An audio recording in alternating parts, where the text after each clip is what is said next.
Ние разбираме технологията на властта и знаем как да я използваме като инструмент за решаване на проблемите на хората и населените места.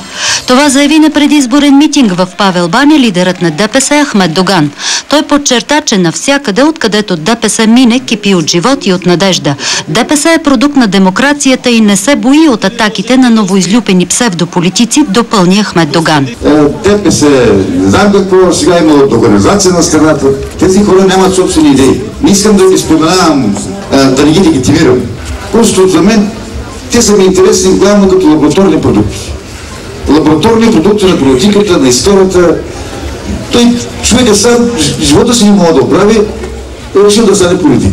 И не може по друг начин, освен да ще пекарува, примерно. Гласувайте ни доверие и аз ще направя всичко възможно, за да усетите в най-скоро време цената на вашата подкрепа, обеща пред симпатизанти Ахмед Доган.